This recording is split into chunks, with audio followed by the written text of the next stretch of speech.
EVM से की जा रही लोकतंत्र की हत्या। साधु सिंह बावल। भारत में ईवीएम मशीनों से चुनाव में धांधलेबाजी कर देश की जनता की भावनाओं के साथ खिलवाड़ किया जा रहा है। इन मशीनों के कारण लोकतंत्र पर प्रहार किया जा रहा है। इन मशीनों के विरोध में यूथ कांग्रेस कार्यालय रायसीना रोड दिल्ली में सांसद उदित राज, दीपक बाबरिया, मध्य प्रदेश के पूर्व मुख्यमंत्री दिग्विजय सिंह के नेतृत्व में ईवीएम हटाओ देश बचाओ धरना प्रदर्शन किया गया।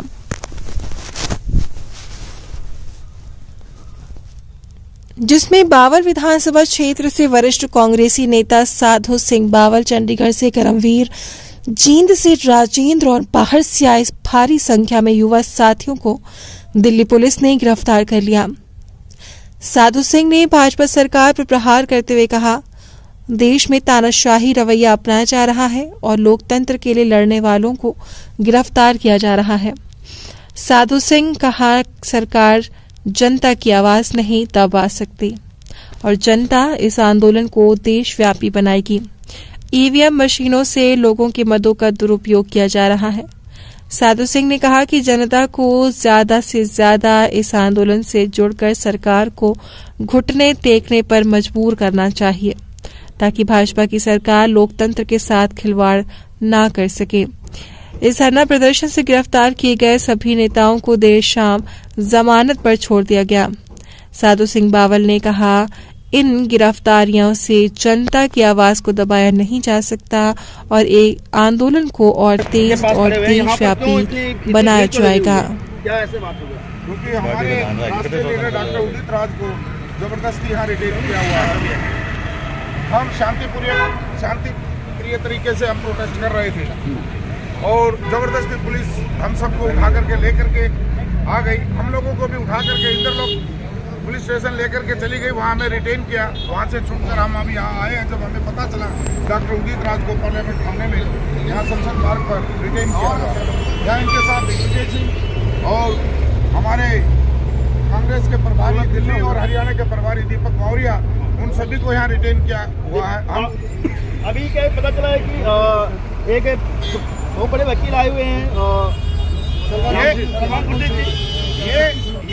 ये नहीं जाने दे रहे अंदर। ये देश की बहुत बड़ी विडम्बना है। हक माने जाने माने ख्याति प्राप्त वकील सलमान खुर्शीद को भी पुलिस अंदर नहीं जाने दे रही है। तो इससे केंद्रीय मंत्री भी रहे हुए हैं और कदावर नेता रहे हुए हैं, जब उनको अंदर नहीं आने दिया जा रहा तो आम आदमी की क्या औकात है।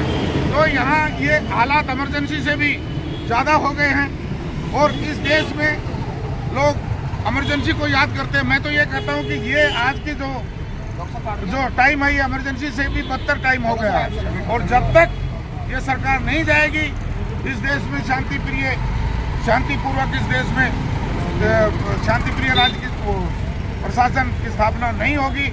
तो मेरा तो सभी साथियों से, पूरे देश के सभी जो बुद्धिजीवी और यूथ है, उनसे यही आने वाले चुनाव में इस गूंगी भरी निकम्मी सरकार को उखाड़ फेंके और 24 के अंदर मोदी भगाओ देश बचाओ, मोदी भगाओ देश बचाओ।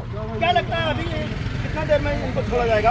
अब ये तो अभी पुलिस प्रशासन के कुछ जो अधिकारी ये लगे रहे हैं, ये अभी कम से कम बोल रहे हैं कि अभी आधे घंटे में छोड़ेंगे, 15 मिनट में छोड़ेंगे, लेकिन हमें 1.5 घंटे तो हमें यहाँ हो गया पार्लियामेंट थाने के सामने खड़े हुए, लेकिन इनकी 15 मिनट नहीं हुई है। मंशा ठीक नहीं लग रही है। मुझे लगता है कि इनकी मंशा ठीक नहीं है, लेकिन हम भी जब तक उनको नहीं छोड़ा जाएगा हम थाने के सामने धरना प्रदर्शन करते रहेंगे।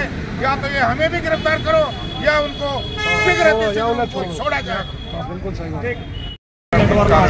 सरकार किसी भी बात को हमारे को नहीं सुन रही। आज का जो हमारा मेन मुद्दा था ईवीएम को बंद करो और बैलेट पेपर के द्वारा चुनाव करना चाहिए। जब सभी विकसित देशों में ईवीएम के द्वारा इलेक्शन नहीं हो रहा, वहाँ भी बैलेट पेपर से चुनाव हो रहा, तो हमारे चुनाव आयोग को क्या आपत्ति है?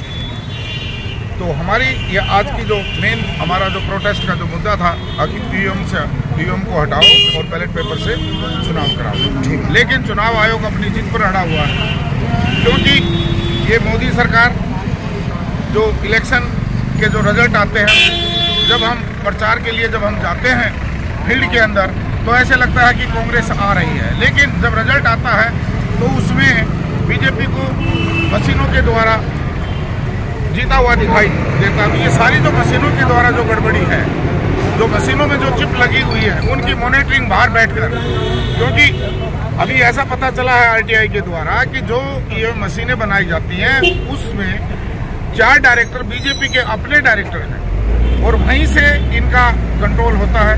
जब वही लोग मशीन बनाने वाले हैं और वही लोग रिजल्ट को चेंज करते हैं, जिसकी वजह से कांग्रेस फील्ड के अंदर तो आ रही है। जब लोग वोटिंग करते हैं, सभी से पूछते हैं, तो हमने कांग्रेस को वोट दिया, कांग्रेस इस बार आएगी। जैसे अभी राजस्थान, मध्य प्रदेश और छत्तीसगढ़, तीनों स्टेट में ऐसा लग रहा था कि कांग्रेस 100% आ रही है। बीजेपी वालों ने भी मान लिया था और कांग्रेस आ रही है, लेकिन जब रिजल्ट आया तो वही डाके चौथे राज्य का नाम लेना भूल गए।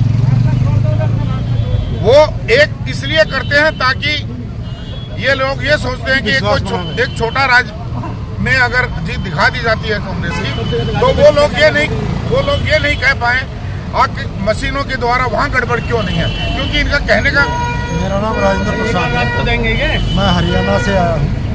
ईवीएम का विरोध पूरे देश में करना पड़ेगा, यानी सभी राजनीतिक दलों को भी इसमें खड़ा होना पड़ेगा। अगर 2024 में मोदी जी फिर आए और वो कह रहे 400 सीट प्लस लेके आएंगे, उनको पहले ही पता 400 सीट आएंगी। 400 सीट अगर आती है, इस देश को गुलाम बना दिया जाएगा। और गुलामी का आपने देख लिया कि खुर्शीद अहमद जैसे बड़े वकील को भी यहाँ मिलने नहीं दिया जा रहा। तो ये इस देश को तानाशाही की तरफ धकेल देंगे और इस देश में मनुवाद, मनुस्मृति को लागू कर देंगे और इस संविधान को समाप्त कर देंगे। इसलिए हम इसका विरोध कर रहे हैं पूरे देश में। मैं सोशल वर्कर होने के नाते पूरे देश में इसको करेंगे और ईवीएम को बैन करा के ही दम लेंगे, चाहे अपनी जान पर। डॉक्टर उदित राज जैसे नेता और भी तो होने चाहिए। डॉक्टर उदित राज नेता जैसे बहुत नेता होने चाहिए, लेकिन नहीं है इस बात से। और यही डॉक्टर उदित राज जी हैं जो किसी भी मुद्दे को पहचान के और मुद्दे को उठाते हैं, लेकिन लोग साथ ना दें तो उनकी मजबूरी वो क्या करते हैं। सड़क से लेके पार्लियामेंट तक डॉक्टर उदित राज ने इसको लड़ा है, लेकिन सभी राजनीतिक दलों को सामने आना पड़ेगा। जब तक राजनीतिक दल इसमें शामिल नहीं होंगे। आपको लगता है कि संभव है ऐसा? बिल्कुल संभव है, होगा। नहीं होगा तो 24 के बाद होगा, फिर हटानी पड़ेगी। हटाए के बिना इस पर चलेगा नहीं। इनको इसी में विरोध करना चाहिए, 24 का चुनाव का ही विरोध करना चाहिए। सभी राजनीतिक दल खड़े होकर के इसका विरोध करेंगे। तो नेताओं का कहना है कि इसके 24 के बाद तो कोई आगे चुनाव ही नहीं होना। हाँ, जब ही नहीं होगा ना, अगर तो ये इसीलिए हम सभी जो विपक्षी दल के सभी नेता हैं, सभी लीडर्स हैं, उनको इस बात के लिए हम आह्वान कर रहे हैं और उनसे मिल भी रहे हैं कि 24 के इलेक्शन में ईवीएम दोबारा हम इलेक्शन में ही पार्टिसिपेट नहीं करें, पूरे का पूरा बहिष्कार करें। कोई भी लोग इलेक्शन के अंदर पार्टिसिपेट नहीं करें। वही एक इस प्रजातंत्र को बचाने का एक लास्ट मुद्दा हो सकता है। सर, जो बात आपने बोली है कि इसका बहिष्कार करें, इससे बड़ा तो विकल्प कोई और है ही नहीं देश का। नहीं, ये बहिष्कार करने का ये कि तो पूरा मीडिया इंटरनेशनल लेवल पे बात जाएगी। और निश्चित रूप से जब मेरा कहने का जब विकसित देश जापान, सबसे पहले ईवीएम द्वारा इलेक्शन जापान में हुआ, अमेरिका में हुआ, फ्रांस में हुआ। जब वहाँ इनमें कमियां पाई गई तो वहाँ की सरकारों ने इसको बंद करके बैलेट पेपर से जब चुनाव जारी किया और वहाँ हो रहे हैं, तो हमारे देश में क्यों नहीं। Thank you.